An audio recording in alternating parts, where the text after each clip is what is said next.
오늘 우리에게 주시는 하나님의 말씀은 요한복음 5장 24절의 말씀입니다. 내가 진실로 진실로 너희에게 이르노니 내 말을 듣고 또 나 보내신 이를 믿는 자는 영생을 얻었고 심판에 이르지 아니하나니 사망에서 생명으로 옮겼느니라. 아멘. 우리 그리스도인들은 예수님을 나의 구주와 주인으로 마음에 믿고 영접하여서 하나님의 자녀가 된 사람들, 하나님 나라의 백성이 된 사람들, 그리고 천국 시민권자가 된 사람들입니다. 그런데 문제는 우리가 세상 속에 살아가다 보면 내가 정말 구원을 받았나? 아니면 구원을 못 받았나? 우리가 받은 구원에 의심이 들 때가 있고 또 우리가 받은 구원에 대해서 흔들릴 때가 있다는 것입니다. 때로는 구원 받은 것 같기도 하고 또 때로는 구원 못 받은 것 같기도 합니다. 교회 와서 주일날 예배 드리면 구원 받은 것 같기도 하고 또 한 주간 세상 속에 살다 보면 구원 못 받은 것 같기도 합니다. 어떤 사람을 만났는데 내가 이런 과정을 통해서 아주 특별한 일이 있어서 예수를 만나고 예수를 믿었다는 그런 간증을 듣게 되면 나는 저런 계기도 없고 특별한 간증도 없는데 그럼 나는 구원 못 받은 것 아닌가, 이런 마음이 또 들기도 하고 또 평소에는 내가 구원을 받은 것 같기도 하지만 또 하나님 앞에 부끄러운 죄를 짓고 나면 혹시나 내가 이 죄로 인하여서 내가 받은 구원이 취소되지는 않았나, 그런 또 불안한 마음이 들기도 하는 것입니다. 우리가 예수를 믿고 영접하는 순간에 우리 이마에 그냥 구원 도장이 딱 찍히면 평생 동안 그냥 이런 고민 없이 살 텐데 그렇지는 않다는 것이지요. 우리가 예수를 믿고 예수님을 마음에 영접하는 순간에 술 좋아하는 사람 술이 딱 끊어지고, 담배 좋아하는 사람 담배가 딱 끊어지고, 도박하던 사람 도박 딱 끊어지고, 우리에게 있던 나쁜 습관들이 탁탁 끊어지면 그러면 확실하겠는데, 근데 그렇지는 않다는 것이죠. 우리가 예수를 믿고 영접하는 순간에 내 입에서 막 방언의 은사가 터져 나오든지 예언의 은사가 생긴다든지 특별한 은사가 생기면 그러면 나는 확실하구나, 이렇게 마음을 가지고 살 수 있을 텐데 꼭 그렇지는 않다는 것입니다. 그렇다면 우리는 우리가 받은 구원을 무엇을 통해서 확신할 수 있는가? 우리는 과연 무엇이 우리가 받은 구원을 확신시켜 주는가? 어떤 사람들, 특별히 어머니의 뱃속에서부터 교회에 나오기 시작한 소위 모태신앙인들은 부모님의 신앙이나 부모님의 믿음을 자신의 구원의 근거를 삼으려고 하기도 합니다. 모태신앙이 왜 모태신앙인지 아시죠? 기도 못해, 봉사 못해, 전도는 절대 못해, 헌신은 제일 못하는 것이 모태신앙입니다. 부모님이 구원받았으니까, 우리 아버지, 우리 어머니도 구원받았으니까 나도 구원받았다고 생각하는 것입니다. 이 일의 가장 대표적인 사람들이 유대인들이었습니다. 그래서 유대인들은 자기들이 아브라함의 후손이고 이삭의 후손이고 야곱의 후손이고 요셉의 후손이기 때문에, 그 유명한 모세의 후손이고 다윗의 후손이기 때문에 자기들은 태어나면서부터 혈통적으로 당연히 자동적으로 구원을 받았다고 생각한 것입니다. 그런데 성경은 절대 그렇게 말씀하시지 않습니다. 성경은 이렇게 말씀하십니다. 요한복음 1장 12절 13절입니다. 영접하는 자 곧 그 이름을 믿는 자들에게는 하나님의 자녀가 되는 권세를 주셨으니 이는 혈통으로나 육정으로나 사람의 뜻으로 나지 아니하고 오직 하나님께로부터 난 자들이니라 말씀합니다. 바로 우리의 구원은 어디에서 나는가? 우리의 구원은 육적인 혈통에서 나오는 것이 아니고, 우리의 구원은 출신 배경에서 나오는 것이 아니고, 우리의 구원은 사람의 노력이나 사람의 수고나 사람의 공로에서 나오는 것이 아니고, 우리의 구원은 예수 그리스도를 믿는 믿음에서 나온다고 분명히 말씀하시는 것입니다. 저희 큰아이가 아주 어릴 때 이야기입니다. 그때 저희 가정이 저녁 9시가 되면 가정 예배를 드렸습니다. 가정 예배라고 해봐야 세 식구가 함께 모여서 찬송 한 장 부르고 제가 짧게 말씀 전하고 기도하고 축도하며 예배가 끝나는 채 10분이 걸리지 않는 그런 짧은 예배였습니다. 그런데 어느 날 예배를 드리는데 다 예배 끝나고 제가 축도하고 눈을 떴는데 아주 황당한 일을 겪었습니다. 제가 축도를 하고 눈을 떴는데 저희 아들이 옆에서 같이 축도를 했더라고요. 그래서 절대 하지 마라. 이거는 아빠만 하는 거니까 너는 하면 안 된다. 아빠도 목사님이니까 축도하는 거지 너는 그걸 하면 안 된다. 근데 얼마 지나지 않아서 더 황당한 소식을 들었습니다. 그 당시에 같은 교회에서 사역하고 있던 한 목사님이 계셨는데 그 목사님은 이제 교육부를 담당하시는 목사님이셨습니다. 그래서 우리 주일학교는 전사님들이 하시다 보니까 예배를 마칠 때 축도가 없이 주기도문하고 이렇게 예배를 마치게 돼서 우리 목사님이 여러 부서를 돌아다니면서 축도를 해주셨습니다. 그래서 이번 주일에는 유치부 가서 축도해 주시고, 그 다음 주일에는 유년부 가서 축도해 주시고, 그 다음 주일에는 또 중등부 가서 축도해 주시고, 여러 부서를 다니시면서 축도를 하시는데 어느 날은 영화부에 가서 축도를 하셨답니다. 그래서 축도를 하고 있는데, 시작을 했는데 사람들이 킥킥킥 웃더랍니다. 그럼 이 목사님 마음속에 수만 가지 생각이 듭니다. 내 얼굴에 뭐가 묻었나? 내 옷에 지퍼가 내려갔나? 왜 사람들이 웃지? 근데 뭐 그렇다고 해서 축도를 그만할 수도 없고, 또 축도하다가 눈 뜰 수도 없고, 그래서 끝까지 축도를 하셨답니다. 근데 눈 뜨고 나니까 얼마나 황당한 일이 있는지 저희 아들이 목사님 옆에 나와서 또 같이 축도를 했답니다. 예배 다 끝나고 나면 제가 저희 식구들 기도해 줬습니다. 제 아내도 기도해 주고 저희 아들도 기도해 줬습니다. 그런데 또 얼마 가지 않아서 더 황당한 일이 벌어졌습니다. 이놈이 교회 가가지고 친구들을 대상으로 안수기도를 하고 돌아다녔습니다. 저희 아들은 엄마의 모태에서부터 교회에 나오기 시작한 그야말로 모태 신앙인입니다. 그것도 몇 대째 예수 믿는 집에서, 그것도 목사의 아들로 태어났습니다. 그런데 문제는 그런 가문에서 태어났다고 해서, 목사 아들로 태어났다고 해서, 예수 믿는 집에서 태어났다고 해서 그것으로 혈통적으로 자동적으로 구원을 받는 것이 아니라, 그 아이도 예수님을 나의 구주와 주인으로 믿고 영접할 때에 그에게 예수의 영이 임하고 그에게 구원이 임하는 것입니다. 그래서 부모님의 신앙, 부모님의 구원이 우리의 구원의 근거가 될 수는 없는 것입니다. 그런가 하면 또 어떤 사람은 주일날 교회에 와서 예배에 참석하는 것으로 자기가 받은 구원의 근거를 삼으려고 합니다. 내가 주일날 교회에 왔으니까, 내가 주일날 예배 드렸으니까 나는 구원받았다고 생각하는 것입니다. 물론 예배라고 하는 것은 구원받은 하나님의 백성들이 하나님께 올려드리는 것입니다. 그런데 그럼에도 불구하고 우리가 반드시 알아야 될 것은 구원받은 백성들만 예배를 드리는 것이 아니라 구원받지 않은 사람도 예배에 충분히 참석할 수 있다는 것입니다. 아니, 구원받지 않은 사람도 예배에 참석할 수 있는 정도가 아니라 교회 봉사도 할 수 있고 헌신도 할 수 있고 헌금도 할 수 있습니다. 아니, 예수 믿지 않는 사람이라 할지라도, 구원받지 않은 사람이라 할지라도 전도 나가는 데도 같이 나갈 수 있고 선교 가는 데도 같이 갈 수 있다는 것입니다. 제가 잘 알고 있는 한 집사님이 계셨습니다. 이 집사님은 얼마나 신실하게 믿음 생활을 잘 하시는 분인지 모릅니다. 예배에 빠지는 법이 없으셨습니다. 주일 예배, 수요 예배, 금요 예배, 심지어는 새벽 예배도 빠지는 법이 없는 그런 분이셨습니다. 또 얼마나 성실하게 또 충성스럽게 자신에게 맡겨진 일을 잘 감당하는지, 다른 사람보다 2배, 3배의 역할을 하는 그런 분이셨습니다. 그래서 많은 사람들이 그 집사님하고 같은 부서를 섬기고 싶어서, 많은 사람들이 그분하고 같은 구역하고 싶어서, 많은 사람들이 그분하고 같이 봉사하고 싶어하는 그런 분이셨습니다. 인상도 얼마나 좋으신지, 해와 같이 빛나는 얼굴을 가지고 계시고, 성격이 또 성품이 얼마나 좋은지 어디에 내놓아도 손색이 없는 그런 분이셨습니다. 그런데 이 집사님 가정에 참 어려운 일이 생겼어요. 그래서 가정에 신방을 하고 함께 예배를 드리고 말씀을 나누고 권면을 하고 그 일로 인하여서 신앙의 상담을 하는데 아주 충격적인 사실을 발견하게 됩니다. 그것은 다름 아니라 이 집사님에게 구원의 확신이 없다는 것이었습니다. 그렇게도 신실하게 믿음 생활하는 것처럼 보였는데, 그렇게도 열심히 신앙생활 했는데, 그렇게도 충성스럽게 자기에게 맡겨진 일을 감당했는데 정작 이분의 마음 가운데 구원의 확신이 없었다는 것입니다. 이분은 그냥 교회 열심히 나가면 되는 줄 알고, 그냥 열심히 봉사하면 되는 줄 알고, 그러면 구원 받는 줄 알고, 지금까지 신앙의 훈련도 잘 받지 않으시고 그냥 열심히 하는 것으로 사실상 신앙생활이 아니라 종교생활을 해오신 것입니다. 그래서 성경이 이렇게 말씀하시는 것입니다. 이사야 1장 12절입니다. 너희가 내 앞에 보이러 오니 이것을 누구에게 요구하였느냐? 내 마당만 밟을 뿐이니라 말씀합니다.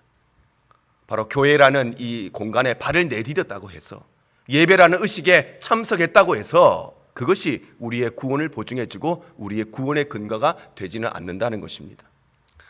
학교에 갔다가 해서 또 책상들이 간다고 생각하고 그래서 착한 일을 많이 해야 천국에 갈 수 있다고 생각해서 이 선행을 통해서 자신의 구원의 근거를 삼으려고 한다는 것입니다. 그래서 어떤 사람은 이 선행을 얻기 위해서 독거노인도 찾아가고 또 고아원도 찾아가고 양로원도 찾아가서 열심히 봉사하고 소녀가장을 도와주기도 합니다. 또 어떤 사람은 사회복지단체에 또 후원금을 내기도 하고 또 어떤 사람은 구호단체에 돈을 내어서 그것으로 착한 일을 하고 선한 일을 한다는 것입니다. 물론 선행은 좋은 것이고 우리가 반드시 해야만 하는 일입니다. 특별히 우리 그리스도인들은 세상에 나가서 절대 나쁜 짓 하지 말고, 그래서 예수님 이름 욕먹이지 말고 어디를 가든지 착한 일을 하고 선한 일을 많이 하여서 그것으로 하나님 앞에 영광을 올려드리고 믿지 않는 사람 많은 사람들에게 칭찬을 받고 살아가야만 합니다. 그런데 구원받은 사람이 착하게 사는 거하고 착하게 살아서 구원받는 것은 전혀 다른 이야기입니다. 그래서 성경이 이렇게 말씀하시는 것입니다. 에베소서 2장 8절 9절입니다. 너희는 그 은혜에 의하여 믿음으로 말미암아 구원을 받았으니 이것은 너희에게서 난 것이 아니요 하나님의 선물이라. 행위에서 난 것이 아니니 이는 누구든지 자랑하지 못하게 함이니라 말씀합니다.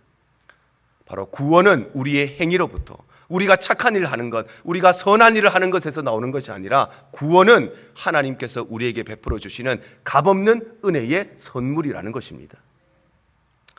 종교개혁자였던 마틴 루터가 그러했습니다. 그는 가톨릭 사제였죠.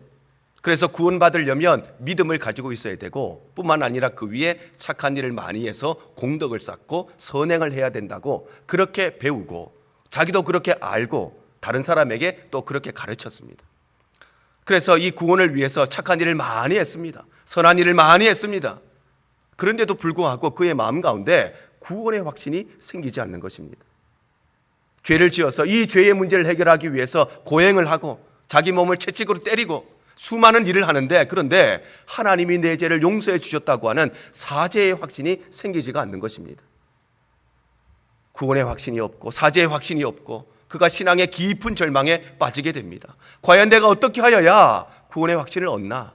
내가 어떻게 하여야 내 죄가 용서함 받았다는 사죄의 확신을 얻나?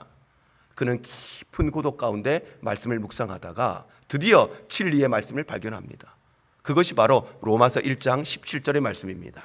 이렇게 말씀하십니다. 복음에는 하나님의 의가 나타나서 믿음으로 믿음에 이르게 하나니 기록된 바 오직 의인은 믿음으로 말미암아 살리라 말씀합니다. 바로 우리의 구원은 오직 믿음으로 받는 것이지 우리가 행하는 어떤 행위를 통해서 어떤 선행을 통해서 어떤 착한 일을 통해서 우리가 구원받거나 그것이 우리 구원을 보증해 주지는 않는다는 것입니다. 이처럼 우리는 부모님의 신앙, 조상들의 신앙들 또는 내가 주일날 교회 와서 예배 드렸으니까, 예배에 참석했으니까, 아니면 내가 착하게 살았으니까 그것이 우리 구원의 근거가 되지 못한다는 것입니다. 그렇다면 우리는 우리가 받은 구원을 어떻게 확신할 수 있는가? 우리는 과연 무엇을 통해서 내가 구원받았다는 것을 확신할 수 있는가? 가장 먼저는 우리는 하나님의 말씀을 통해서 우리의 구원을 확신할 수 있습니다. 오늘 본문 요한복음 5장 24절에 이렇게 말씀을 합니다. 내가 진실로 진실로 너희에게 이르노니 내 말을 듣고 또 나 보내신 이를 믿는 자는 영생을 얻었고 심판에 이르지 아니하나니 사망에서 생명으로 옮겼느니라 말씀합니다. 성경은 우리에게 우리가 예수를 믿고 영접하면 우리가 구원받을 확률이 높아진다 그렇게 말씀하시지 않습니다. 우리가 예수를 믿고 마음에 영접하면 우리가 심판에 이르는 것이 그 확률이 줄어든다 그렇게 말씀하시지 않습니다. 정확무한 하나님의 말씀인 성경이 우리에게 뭐라고 말씀하시느냐? 우리가 예수를 믿고 영접하면 이미 우리는 영생을 얻었고 절대 심판에 이르지 아니하고 우리는 사망에서 생명으로 완전히 옮겨졌다고 말씀하시는 것입니다. 나아가 성경이 이렇게 말씀하십니다. 요한일서 5장 13절입니다. 내가 하나님의 아들의 이름을 믿는 너희에게 이것을 쓰는 것은 너희로 하여금 너희에게 영생이 있음을 알게 하려 함이라 말씀합니다. 바로 성경에 기록된 이유가 무엇인가? 성경에 기록된 이유는 하나님의 아들을 믿는 우리에게, 즉 예수를 믿고 예수를 영접한 우리에게 하나님의 생명이 임하였음을, 우리가 구원받은 백성임을, 우리가 하나님의 자녀가 되었음을, 우리는 죽으면 천국 가는 천국의 시민권자임을 우리에게 알려주기 위해서, 우리에게 그것을 증언해 주기 위해서, 우리에게 그걸 확인시켜 주기 위해서, 그래서 성경에 기록되었다고 말씀하시는 것입니다. 사람의 마음이라고 하는 것, 또 사람의 감정이라고 하는 것, 사람의 느낌이라고 하는 것은 늘 바뀝니다. 언제나 변화됩니다. 옷 한 벌 살 때도 마찬가지잖아요. 아까 봤을 때는 참 괜찮아 보였는데 또 지금 보니까 별로예요. 이렇게 보면 이렇게 보이고 저렇게 보면 저렇게 보이고, 사람의 느낌이라고 하는 것, 사람의 감정은 늘 바뀝니다. 신발 살 때도 그렇잖아요. 이렇게도 보이고 저렇게도 보이고 괜찮아도 보이고 좀 아닌 것 같기도 하고, 그래서 신발 하나 실 때도 들었다 놨다 들었다 놨다, 신었다 벗었다 신었다 벗었다, 살까 말까 살까 말까. 우리의 마음이 수천보다 더 바뀌는 것이 우리의 마음입니다. 이 사람 아니면 안 될 것 같아서 결혼했는데 근데 늘 좋을 수가 없지요. 내 남편 좋을 때도 있고 안 좋을 때도 있고 착할 때도 있고 미울 때도 있고, 사람의 마음은 늘 바뀌는 것입니다. 내 몸에서 태어난 내 새끼라고 늘 좋으십니까? 그렇지가 않죠. 좋을 때도 있고 안 좋을 때도 있고 사랑스러울 때도 있고 안 그럴 때도 있는 것, 사람의 마음은 늘 바뀌는 것입니다. 눈에 넣어도 안 아플 손주들 늘 좋으십니까? 그렇지는 않죠. 사람의 마음은 늘 변하고 늘 바뀌는 것입니다. 여러분, 돈이 늘 좋으십니까? 돈은 늘 좋으신가 보네요. 이처럼 사람의 마음은, 사람의 감정은, 사람의 느낌은 늘 바뀌고 늘 변하고 늘 흔들리기 때문에 구원의 확신은 우리의 마음의 느낌이 아니라, 우리 감정이 아니라, 우리의 마음속에 있는 감정의 변화가 아니라, 우리는 변함이 없는, 영원토록 1.1획도 변함이 없는 하나님의 말씀을 통해서 우리가 받은 구원을 확신할 수 있는 것입니다. 두 번째로 우리는 성령 하나님을 통해서 구원을 확신할 수 있습니다. 고린도후서 1장 22절에 이렇게 말씀합니다. 그가 또한 우리에게 인치시고 보증으로 우리 마음에 성령을 주셨느니라 말씀합니다. 바로 하나님께서는 예수 그리스도를 마음에 믿고 영접한 자들에게 성령을 보내주시는데, 그래서 우리 안에 계신 성령을 통하여서 우리는 우리의 구원을 확신할 수 있다는 것입니다. 세상의 모든 종교들은 자기가 믿는 신을 만나려면 특정한 장소에 가야 됩니다. 절에 가든지 사원에 가든지 어느 특정한 곳에 가야 됩니다.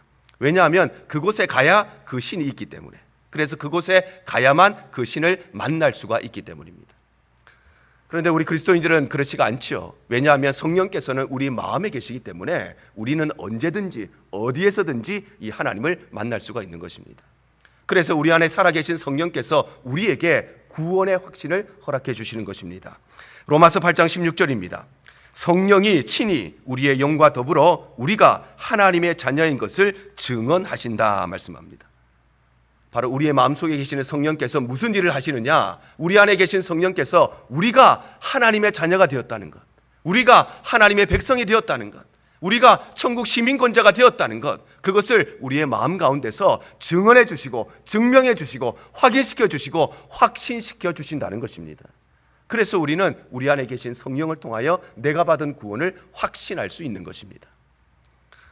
뿐만 아니라 우리는 우리의 신앙 고백을 통해서 우리의 신앙을, 또 우리의 구원을 확신할 수 있습니다.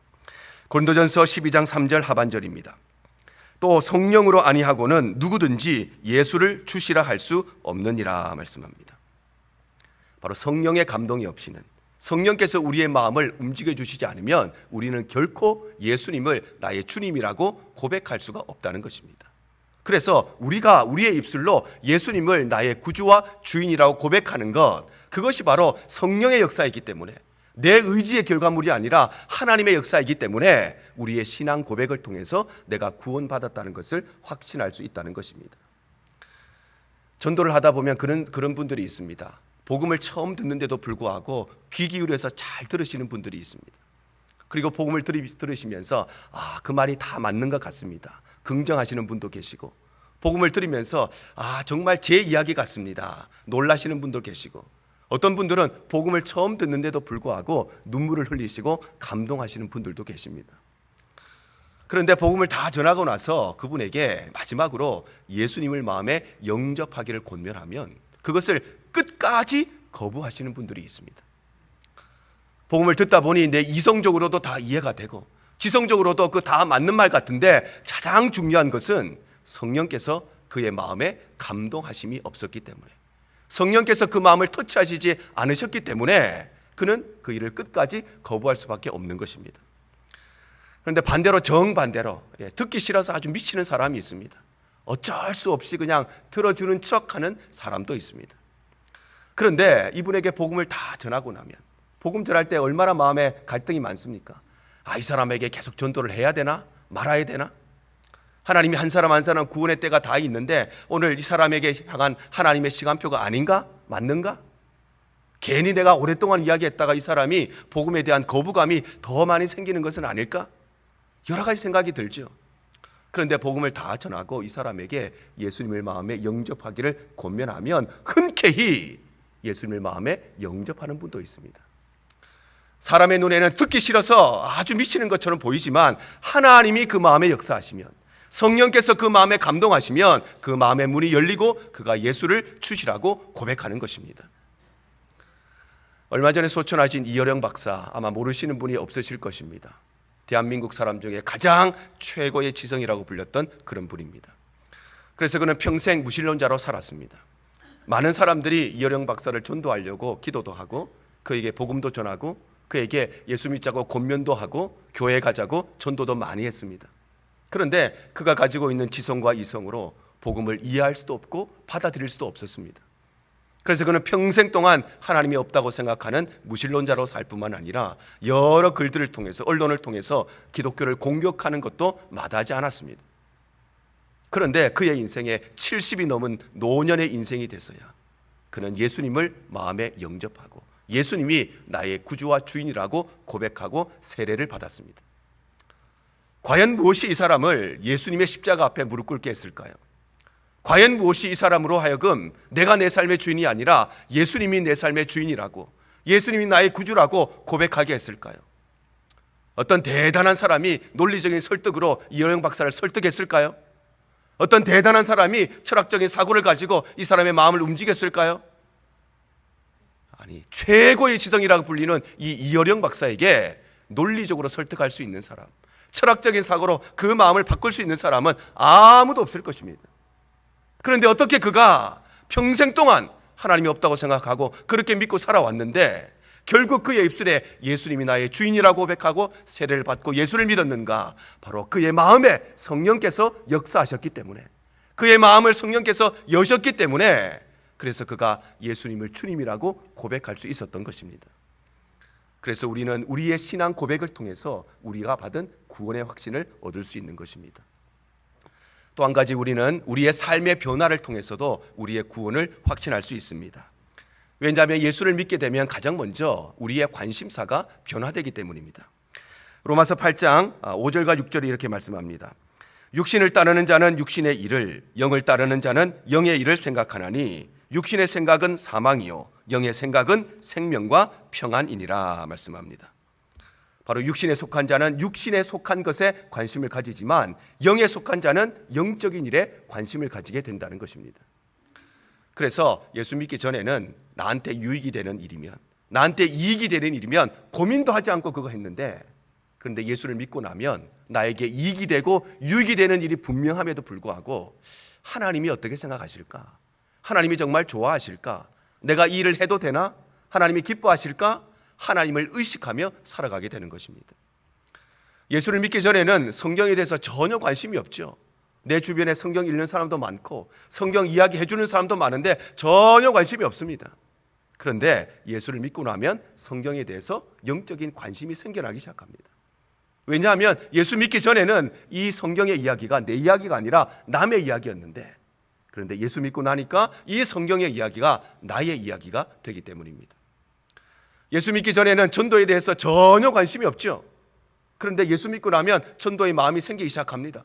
적극적으로 전도는 못해도 저 사람도 같이 교회 갔으면 좋겠다. 저 사람 참 어려운 일이 있는데 예수 믿고 기도하면 하나님 도와주실 것인데, 전도에 대한 마음이 생기기 시작하는 것입니다. 기도도 마찬가지죠. 예수 믿기 전에는 기도에 대해서 전혀 관심이 없습니다. 그런데 예수 믿고 나면 어려운 일이 생길 때마다, 자녀들 문제 생길 때마다, 직장의 문제 생길 때마다, 건강의 문제 생길 때마다 하나님 앞에 기도하게 되고 엎드리게 된다는 것입니다. 왜냐하면 예수를 믿으면 우리가 영에 속한 사람이 되면서 영적인 일에 관심을 가지게 되고, 그래서 성령께서 우리의 삶을 주장하시기 때문입니다. 뿐만 아니라 우리가 예수를 믿게 되면 우리의 관심사뿐만 아니라 우리의 성품도 변화되게 됩니다. 갈라디아서 5장 22절과 23절입니다. 오직 성령의 열매는 사랑과 희락과 화평과 오래 참음과 자비와 양선과 충성과 온유와 절제니 이 같은 것을 금지할 법이 없느니라 말씀합니다. 예수 믿기 전에는 있는 성질, 없는 성질 다 부리던 사람이 예수 믿고 나서 조금씩 온유한 사람으로 바뀌고 조금씩 자비한 사람으로 성품이 바뀝니다. 예수 믿기 전에는 세상의 기쁜 것, 세상의 즐거운 일들 그거 절제하지 못했는데 예수 믿고 나니까 조금씩 절제하기 시작하고 그것에서 멀어지기 시작하는 것, 우리의 성품이 바뀌고 우리의 성품이 예수 그리스도를 닮아가는 것, 그건 역시도 우리가 구원받은 또 하나의 증거인 것입니다. 왜냐하면 우리 안에 살아계신 성령께서 우리의 생각과 우리의 마음과 우리의 삶을 인도하시고 주장하시기 때문입니다.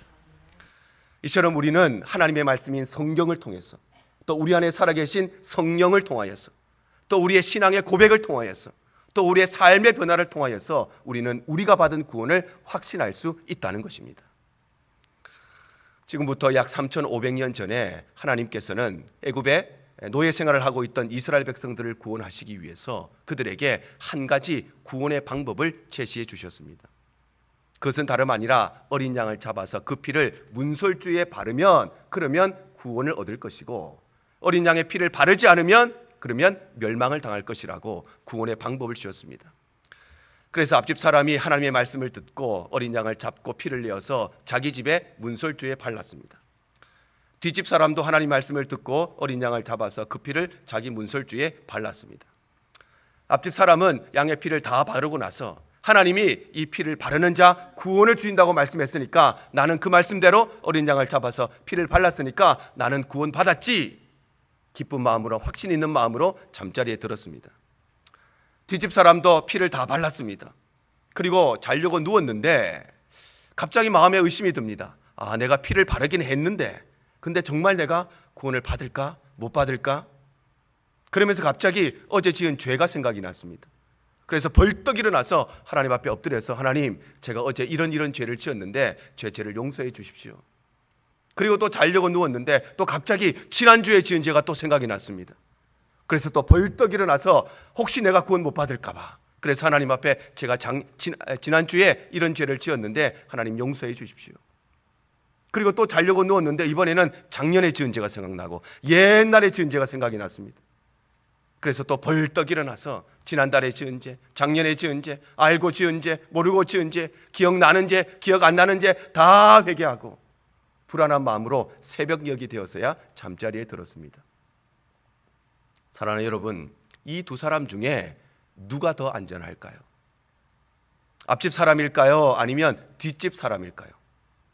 양의 피를 바르고 그래, 하나님이 우리에게 말씀하신 대로 나는 양의 피를 발랐으니 나는 구원 받았어, 확신 있게 잠자리에 든 사람이 더 안전할까요? 아니면은 양의 피를 바르긴 했는데 내가 구원 받았나, 혹시 못 받는 건 아닌가, 불안한 마음으로 새벽녘이 되어서야 잠든 뒷집 사람이 더 안전할까요? 정답은 둘 다 안전하다는 것입니다. 왜냐하면 구원이라고 하는 것은 우리 마음의 느낌이나 우리 마음의 감정이나 우리 마음에 의해서 좌우되고 결정되는 것이 아니라 하나님이 제시해 주신 그 구원의 방법, 바로 피를 발랐느냐 바르지 않았느냐, 거기에 따라서 구원이 결정되기 때문입니다.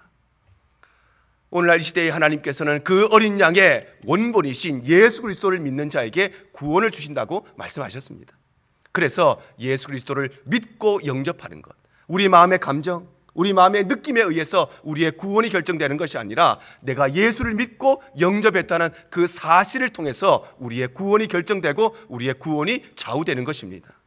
그러므로 사랑하는 성도 여러분, 우리가 예수를 믿고 영접했다면 우리가 하나님의 자녀가 되었음을 분명히 확신하시기를 바랍니다. 우리가 예수를 믿고 영접했다면 여전히 우리는 죄 가운데 살지만, 죄짐에 살아가지만, 그럼에도 불구하고 예수를 믿은 이 팩트로 인하여서, 이 사실로 인하여서 우리는 하나님의 백성이 되었음을 분명하게 확신하시기를 바랍니다. 때로는 우리가 살아가면서 의심이 들 때가 있습니다. 내가 과연 구원받았을까 마음에 흔들릴 때가 있습니다. 그러나 그럼에도 불구하고 예수를 믿고 영접했다면 우리는 천국 시민이 되었음을 분명하게 확신하시기를 바랍니다. 그래서 우리 대형의 모든 가족들이 하나님의 말씀을 통하여서, 또 우리 안에 있는 성령을 통하여서, 또 우리의 신앙 고백을 통하여서, 또 우리의 삶의 변화를 통하여서 내가 구원받은 사실을 확신 있게 살아갈 뿐만 아니라 우리 일평생 이 구원의 감격 속에서 이 구원에 향해 감사의 제목을 가지고 날마다 감격하고 감사하며 살아가는 복된 삶이 되시기를 주님 이름으로 축복합니다. 이것이